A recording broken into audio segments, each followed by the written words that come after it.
of intent, Wayne. All in favor, say aye. Aye. Okay. Got another little piece to, I think is next. Jumping the gun. Nope. Strategic Point plan. I'll go ahead and put it up here.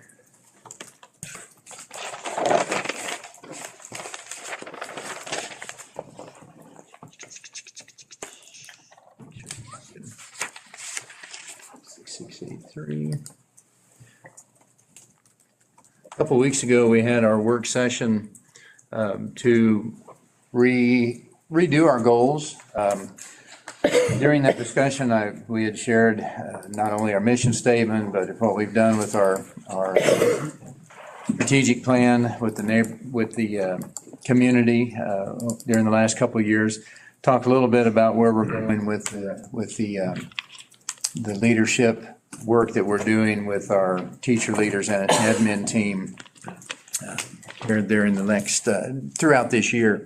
As we evaluated the goals that we had, as you all know, they were provided kind of as a list of tasks, and part of I think that would benefit our district is to write the goals in such a way that promotes the building of a culture for our school system, for our kids. The first goal that we have obviously combines several of the tasks that we had over the last year, and this becomes our rock, so to speak, as far as our primary goal for existence. It becomes our why as a school system, and that's post-secondary success. The State Board of Education has a post-secondary success. I put that on just one screen. I'm sorry about that. But what we're talking about is more than just what the KSDE has. There's more to success than having a licensure, having a job. Success with mental health, success in taking care of just all things life, and a lot more holistic. And so over the past really three months or so, our admin team and teachers have kind of been throwing some ideas around and looking at what we currently had with goals. And this is the one that we've come up with as post-secondary success is identified here. And this goal is Abilene schools will develop responsible, lifelong learners through established intentional student and family connections with the community. Coordination of partnerships with various USD 435 stakeholders will provide students and families with interactions that reinforce a culture of serving others and building personal and professional relationships. These partnerships will lead to post-secondary success as our graduates will demonstrate the ability to pursue programs of study, a willingness to serve others, and a commitment to healthy self-care. We feel like if this is if we're successful with this, as far as building a culture of our school system and community, we've done a lot of great things for our students. That said, we would approach this from the standpoint of our district has this post-secondary success, this identification of a goal, and each of our educational programs throughout our buildings would have what we call pebbles, lead indicators. What kinds of things are they doing that helps provide this level of success holistically in our district? And what we would like to do moving forward, in fact, we'll continue with this work tomorrow. Our building leadership teams are in Hayes tomorrow with our building administrators, is begin to look at those pebbles, so to speak, and write them and look at those as SMART goal applications. I have, over the last several months, provided you with, hey, we've done this, kind of a checklist thing. We've done this, kind of relates to these different goals. We'd like to rewrite those as SMART goals so that you as a Board of Education can say not only that some work is getting done, but you can see the level of success that we're having and how that success is being measured over time. We think that that's going to have a whole lot more power in terms of leadership, especially in this room, the folks that are in this room, and we're all responsible at the highest level of making sure that our students have what they need. We have any questions on this first one?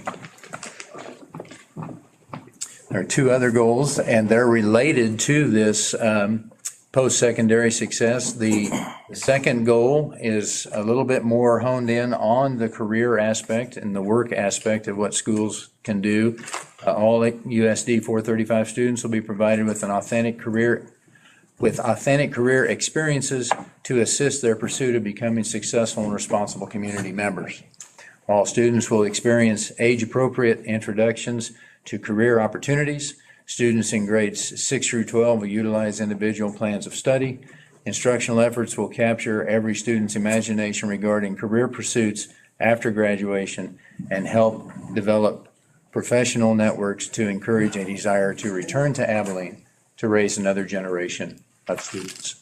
And that's, yeah, I mean, you guys have lived with the goals that we've had. You can see how the goals that we had have kind of dovetailed to make this statement happen.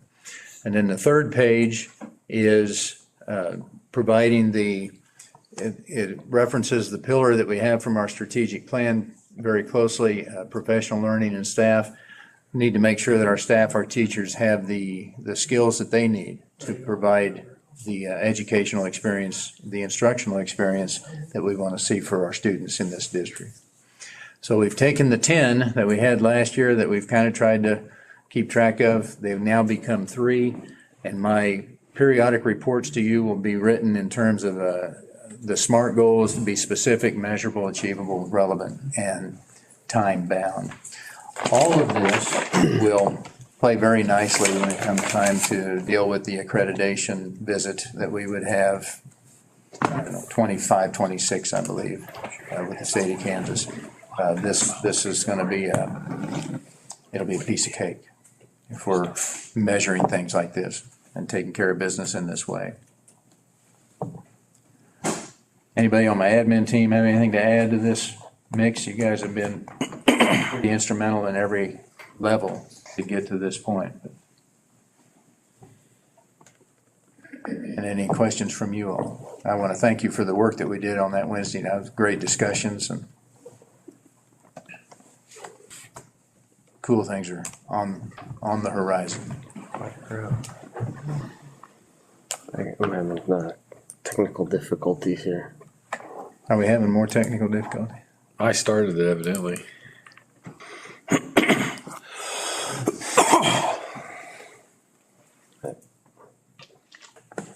I need to be careful what buttons I'm pushing. You guys have me nervous now. I gotta restart mine. Just need a motion to approve the goal revisions. Do you need a motion? Yeah. Okay. Move to approve the goal revisions as presented. Second. Moved by Jennifer, seconded by Rob to approve the goal. Hang on, I was trying to revision the goal revisions. All in favor, say aye. Aye. All right, let me get back up here real fast. Yeah, for something. All right, 6.1. All right, 6.1, Board Administrator Communications. Again, they're pretty typical from what you've seen from month to month, giving you some good information. Mine includes the official head count. I mentioned that a little bit. Obviously, that's pretty important for budgeting. I'll probably have more in terms of explanation of where we're at with budget come next month. I do want to take just a moment. Dana and I have visited a little bit. There are some really great things happening with learning, and I almost put her in a hot spot and asked her to do a learning report this month, but I think there's going to be even more of a finality in terms of where we've been over the last several months. So she included some notes in her board report, and I was going to give her just a few minutes to kind of reiterate the cool things that we're seeing with our instruction right now. So when we visited last month with the learning report, we were able to show evidence of gains from last fall to this fall and pulled out a couple of highlight items. Some of these are items that administrators have shared. Others are things that I've pulled directly out. So I wanted to share a couple of those items with you. One of the examples as a highlight has to do with our kindergarten students, and in that kindergarten group in the fall, 56% of those students were at benchmark with onset sounds. That's one of the subset tests of the screener. And when we look ahead to that winter benchmark now that continues to increase and grow, we're looking at approximately 77% of the students being at benchmark in the winter. So they've continued to move towards that new benchmark, and more students are making that step. And one highlight, just pulling one class out, and I could highlight multiple classes in different levels, but I tried to pull out a few pieces for you. One of our kindergarten classes at Kennedy in the fall, overall, if you took every student in that class, when they did the screening assessment, they were able to identify a total of 69 letter sounds in the fall. 7 of the students in that class had 0 letter sounds that they were able to produce during that screening assessment. And as of Friday, when they did their most recent progress monitoring on letter sounds, they are now able to identify 334 letter sounds as a group. In that time frame, they're becoming more and more fluent in being able to produce those letter sounds. That's a 5-time increase, 500% increase over what they were doing in the fall. So those are exciting things when you see that happening and that progress taking place. Our first grade group, when they were working on word segmenting in the fall on the screener, 42% of them were at the benchmark, and now we're estimating at the winter benchmark, that again continues to increase, probably 75% of them will be at that benchmark when we take that in the winter. Now, we're saying probably because they need to be able to perform that way the day they participate in the screener. But we have multiple examples over their progress monitoring of them continuing to increase those skill levels. At McKinley, we have second graders that have been working really hard on CVC words. They've been in their intervention groups, and we've had 25% of those students that were in that intervention group move out of the group into the next level. So that's a significant increase. We have third graders now, instead of doing class-wide interventions like we have at our real primary levels, and almost all of last year, class-wide interventions, they have moved to the walk-to interventions because they've increased their skills to the level that we can divide them up differently to be able to do those interventions like they've done historically through the MTSS process. Fourth graders at Eisenhower, on the CBM assessment, 47% of the students were at benchmark on their reading fluency in the fall. Looking at what the winter benchmark is, we already have 50% of students at that winter benchmark, with another 3-ish weeks to be able to continue to make additional progress. And middle school has a group of students using Fast Forward for their reading intervention time frame, and they are a huge celebration because we have students that have moved quite a few levels in Fast Forward and are showing increases in their reading fluency as well. And then Dr. Smith included some items in his report, both in math and in reading, that the Algebra Lab students are showing progress. And I believe it was the average increase of 18 words per minute on fluency for the group in the reading MTSS at the high school. So those are just a few highlights that we've been able to pull out, and I know we'll have even more to share when we complete that winter benchmark. But students are working hard, teachers are working hard, staff members are supporting that, and I know we have parents working as well. Last week, I had a chance at Kennedy to be there during the lunch time frame and had a conversation with a group of first graders at one of the table. And they just said, learning is really hard work. I said, you're right, it is. It is really hard work. And they're like, and it's not always fun either. I said, I agree. Sometimes it's not always fun, but if we stick with it and we keep practicing and we continue to practice and practice, that hard work pays off. And we have evidence of that taking place. So congratulations to everyone in the buildings and our students that are showing those gains. And I also I think we need to say a huge thank you to the staff. I received an email here just recently or earlier in the day that kind of glad you brought that up because there's, he was concerned, they were concerned that, we just hear a benchmark here and a benchmark here, but we don't really know what goes on in between there, which is true. We don't always get to hear that stuff. And he said they've been working very, very hard to get those numbers up. And he said they're seeing tremendous, gains and stuff. So I think we also need to say thank you to the staff because they're also still dealing with COVID, people being quarantined, which the numbers are going down. So that's good. But, it's still hard to get those kids to learn when they're in and out of the classroom all the time. So thank you all very much. I appreciate you mentioning that because when students are saying that learning is really hard work, finding strategies that work for individual students is also very hard work. And we have staff that are continuing to stick with that and find things that are working to help students gain skills. That's good stuff. That is good. I'm excited about where we're at on that. I didn't want to wait another month to share some of that, so.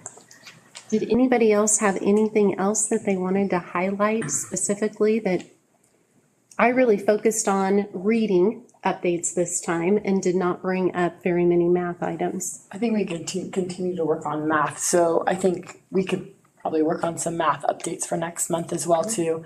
Math is always a little bit different to share because reading is a little bit easier in the progress. It's just easier to watch the benchmarks move. So math is a little different.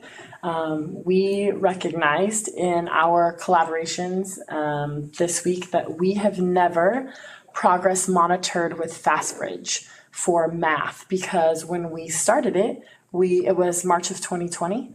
And so we used that tool. We did all the progress monitoring and then we were gone. And so then last year we primarily used Number Worlds to do all of our progress monitoring. So we had not been able to use that tool yet. So we'll be working with the TAS and math team to work with that tool and see what more information we could get out of that. So I think at Kennedy, one of the reasons for the reading success is Dana was instrumental in getting someone from ECRI to come in, which is the Enhanced Reading Core Instruction. And it's very systematic, very precise.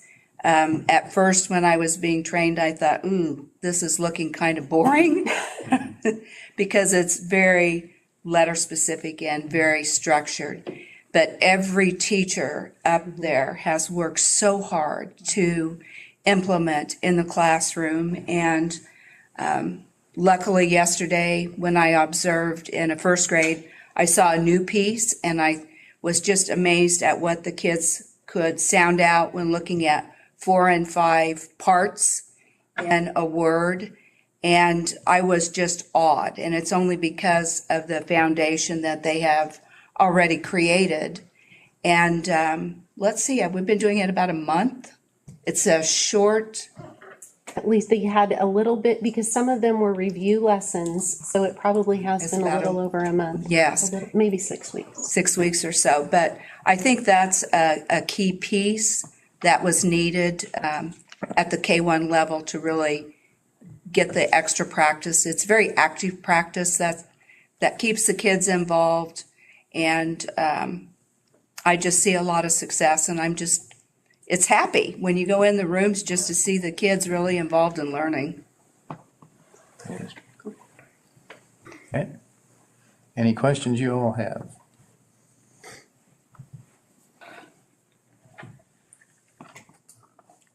.2 American Education Week. American Education Week is an informational item as much as anything. That is next week. We're going to feed the masses. We've got all kinds of different celebrations that most of them center around some kind of food, but for lunch. But we'll take a opportunity and to recognize our staff, our teachers and support staff. It's kind of a fun week to be able to do that. Okay. 6.3 Kansas Association of School Boards Convention. You want to go first? Or? Go ahead. All right. Well, Chris and I were in Kansas City this past weekend at the Kansas Association of School Boards. There's lots of good information that happens at that thing. More information than you can take on. everything that I sat in on, I felt like this would be a good piece to take back home. And so I ended up tweeting quite a bit of that. Those of you that follow the Twitter thing, you could see kind of what was floating my boat. One of the things that I think I was actually communicating with Ben and Will as I was at the meeting was an opportunity to promote some employment kinds of experiences for kiddos. And I think we're going to look further into that, what that might work, how that might work for us here in Abilene. The gal who is pretty instrumental in making some things happen, getting programs established throughout Kansas, is a retired superintendent from Concordia, so she's very familiar with Abilene, and she and I are very familiar with each other because we were coaches and teachers in Minneapolis way back in the day before either one of us had our admin license. But I think that's going to be I think we'll see some good things come out of that. Being this time of year, and there's opportunities for new board members for some training. There's always things about how to develop cohesiveness with school boards. I took some notes on that. We'll be working on sharing some of that stuff with you on an informal basis in the future. I just went, I got there Saturday morning and I went to 3 different breakout sessions, maybe 3. And it's interesting just listening to other people talk. I went and listened to Solomon's superintendent talk for my first one, and they talked about their strategic planning process and what they do, and that they've just, I think they've pretty much just put that into place in the last 4 or 5 years, I think. So he talked about that. My next one I went to was unifying communications during divisive times, which I think's a good thing to learn about right now. And it was a pretty good talk. He talked about, you'll have people come to your board meetings that are upset, or teachers that come and that they're upset. And he said they're caring about us loudly. Like, they won't always, they're telling you that they're upset, but that they care. If they weren't here, then they didn't care about the students, or they don't care about, their staff. And are you hearing from your community, or are you listening to them? Was another good point that he brought up. When those people come to the school board or to the superintendent with problems, are we really hearing from them, or are we actually listening to them and trying to fix the problem? And then, where does your community go when they have something to say?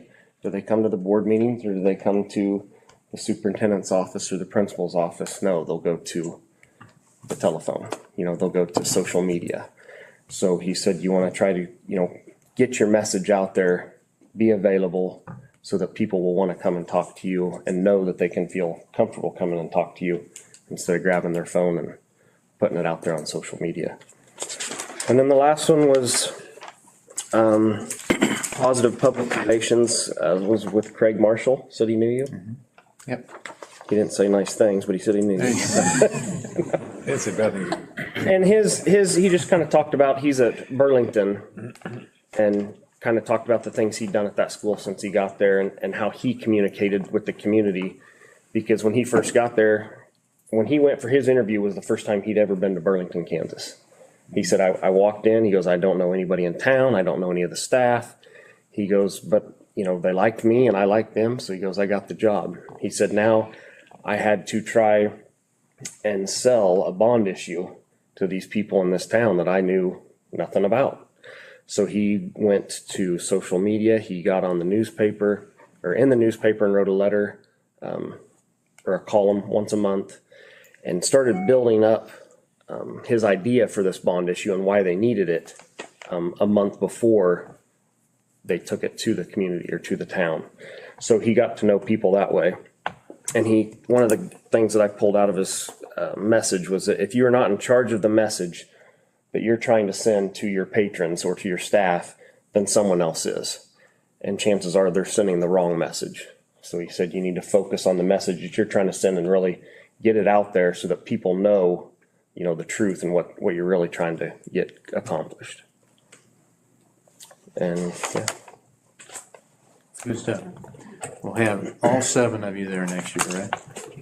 I was gonna ask, is this gonna be a new calendar or a new time of, because usually it's in December. I believe so. I think they moved it a month earlier. I know that worked real well for And it's me. gonna be in Wichita next year. In Wichita next They're year. gonna do the alternating Kansas City, Wichita again. So. Yep, we'd love to have you there next year for sure. Okay, 6.4, All right. EMC dividend check. we got a dividend check from our property casualty life insurance outfit, EMC. And they work with Smart Insurance, and so that was provided to us. I believe, that, as it says here, there's 200 school districts across the state share similar risks, and so if EMC comes out very profitable because of the work that's happening in taking care of these districts, 200 school districts, then a share of that is divvied back out to the school district. So we received a check early last week for $17,884.60. That's really pretty cool. And then today we got an additional kind of check that is similar in nature. We will be getting it. Or we will be getting one. We got notice that we'll be getting another, how much? $11,000. Another $11,000 for workman's comp. Stepping in the right direction, no pun intended there, but, which is really kind of cool to see those kind of things come our way.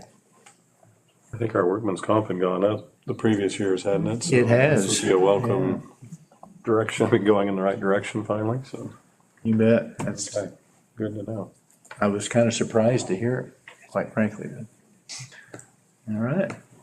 6.5, January election of board officers. Several years ago, our legislative branch kind of mandated a reorganization of how schools do business, and our school district here has decided to do some of the reorganizational aspects that were once upon a time done always in July, in January. So we, as a group, the school board will select their vice president officers in the January board meeting. So it's one of those things you want to kind of start thinking about a little bit rather than get there the night of January and say, hey, who's going to do this? So and I want to be thinking about that a little bit. I wanted to plant that seed. And we'll remind you again yet next month for the same thing.